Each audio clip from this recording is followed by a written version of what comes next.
Hey watch friends, today we're going to take a look at a very unusual piece. This is the KAAL Multiverse. So throughout the KAAL series, and there are 3 of these variants available, today we'll be looking at the Sun, though this is a prototype model that was sent in as a loaner to the channel for review, but there are going to be a number of updates to this in the production model we'll talk about throughout the video.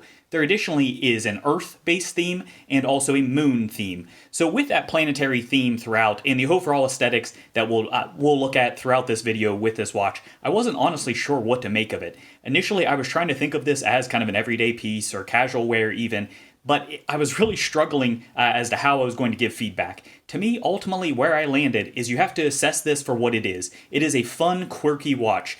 Ultimately, this is one that certainly is not going to have universal appeal, and additionally, it's not going to be an everyday watch. But as we'll talk about throughout, there's more to it than the specs, and overall, I found that I had more fun with and enjoyed this more than I had expected. So with that, let's go ahead and start initially, and we will take a quick look at the packaging. I will say, it's not my favorite packaging I've ever seen. This overall, it comes with this little faux armored case here, and then the watch just down inside. I'm not sure if this will change for the production model or not, but that's what this came in.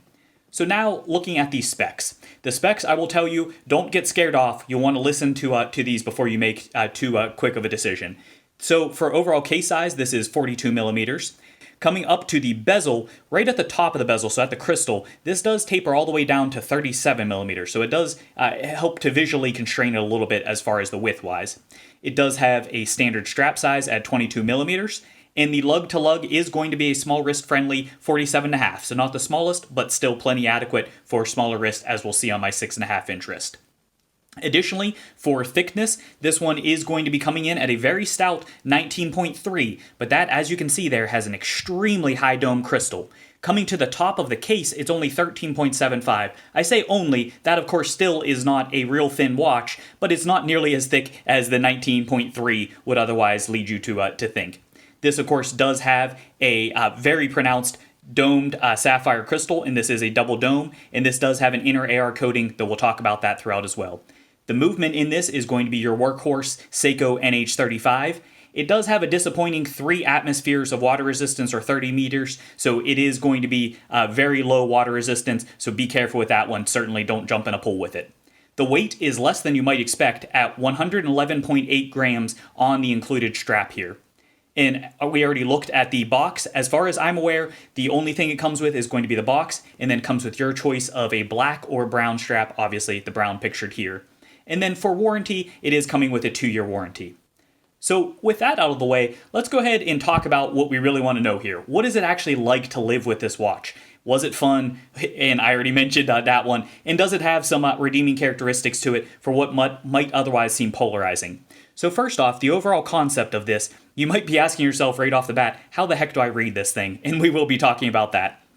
It's actually a lot easier than you would otherwise think. So first, let's look at this base dial. You can see some of that twinkle effect there, and the reason you're getting that is because that base dial is actually a venturine. If you've seen my channel and know some of my other venturine reviews that I've done, that is something that a material that I like, and I think it fits very well for this planetary theme. Additionally, this disc here with the numerals, that is actually rotating, so you won't see an hour hand anywhere. That is actually an hour disc, so that's going to rotate around, and we'll take a look at that actually in movement. This does have a rehot here, and you can see that it has your minute markers on the rehot, and I do like that they change direction as you go from the 15 down to the 20 and so on and so forth around there. That is, I think, a nice touch, and I love it when companies do that. As we talked about, there are 3 themes for this, and I'll pop up the other 2 here so you can see what the Sun and the Earth variant look like.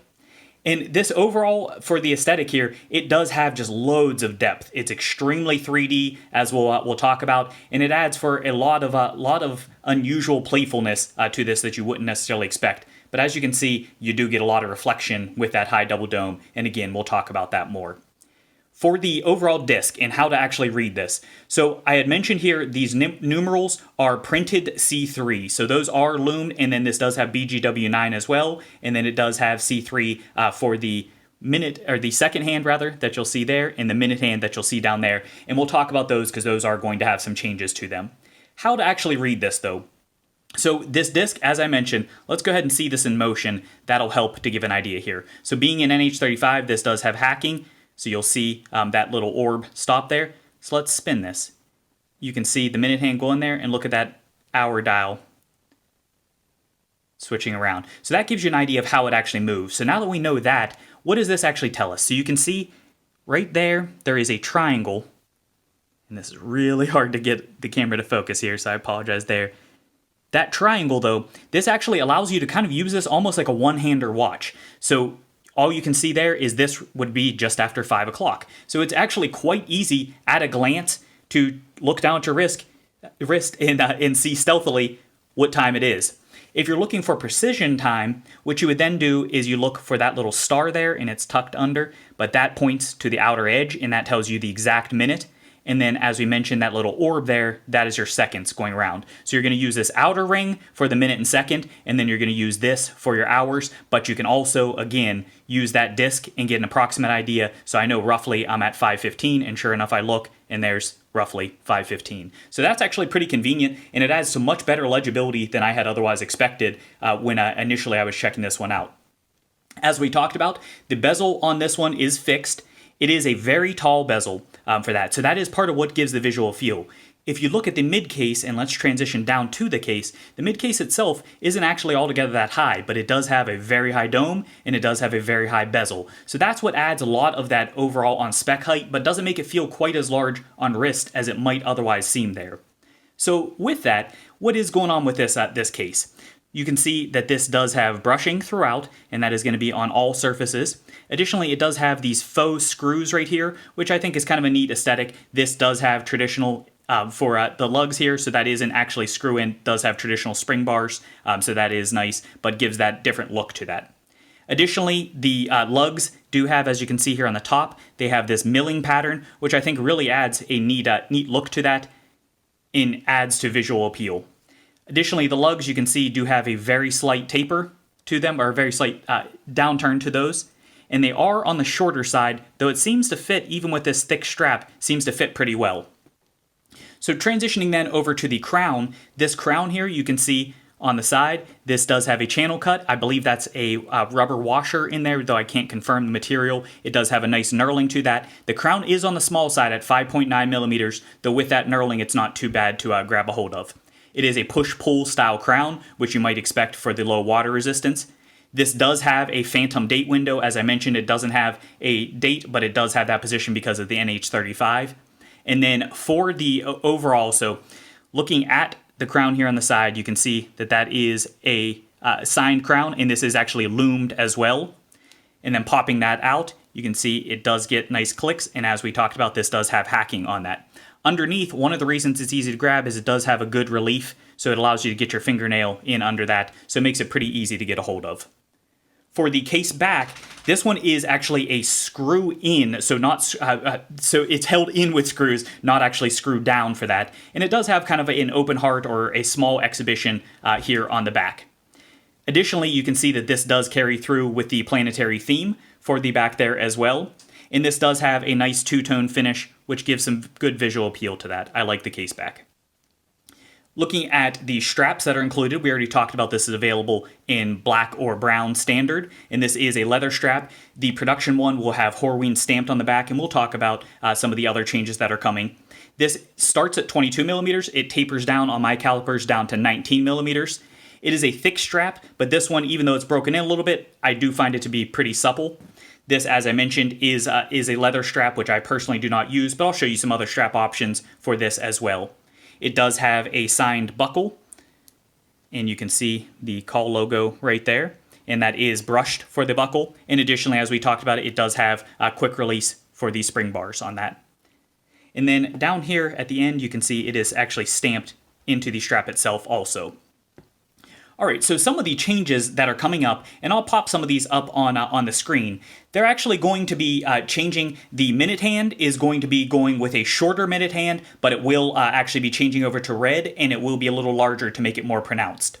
Additionally, the second hand is going to be larger, so that'll make it pop a little more as well. There's going to be color changes to both the moon and the sun variant. And then additionally, as we talked about, there is going to be a Horween stamp on the back of the strap. And then finally, on the case, this one does not presently have any serial number on the case itself, but on the production version, it'll actually have it at the 6 o'clock on the watch case right in between the lugs.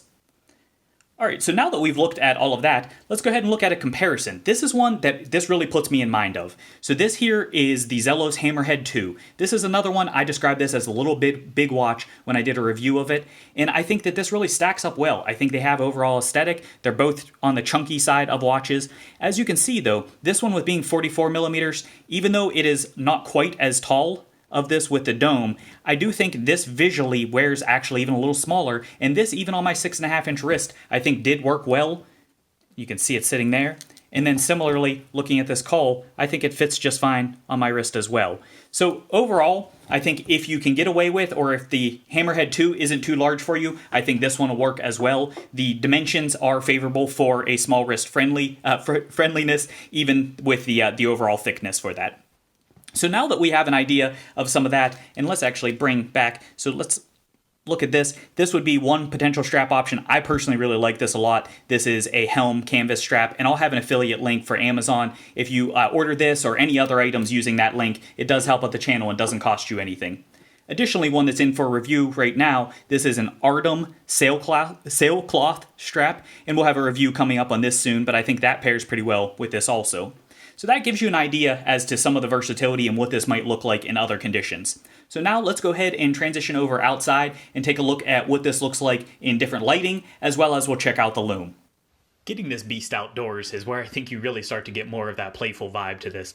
Watching the way that that light plays off of that high crystal, even though it does add some reflection, I think it really just adds to the overall fun of the watch. This is one that I really was surprised at how much I enjoyed wearing this around, and how it was actually more of a useful watch, as we've talked about throughout, than I had otherwise expected. So I've been pleased with that. Transitioning over to the Loom, you can see the BGW9 on the perimeter glows quite bright. Additionally, the hands themselves glow nicely as well. Where I think it's disappointing is on the numerals. Of course, the camera does tend to exacerbate that, especially when you have that bright BGW9, but you can see that fade as we go through here. So I would like to see them really pump up that C3 on the printed numerals. I think that needs a much heavier application.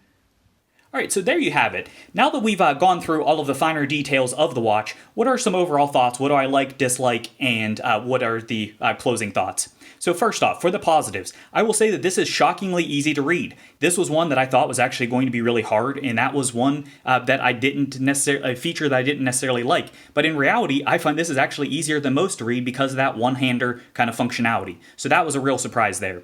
Additionally, as I've mentioned, the reference of fun throughout this, I do think it is a very fun watch. I think it's quirky, and I think it does add a lot of difference from your day-to-day. Certainly, it's one that I'd put into the casual category, and not even all settings for casual, but I do think it's one that you would have fun with the playfulness of it. So that's pretty cool. I especially like that overall, that high dome. I've never seen anything like it. That thing is just absolutely crazy, and it is really cool. I know there are higher out there. I've just never experienced one like that in person.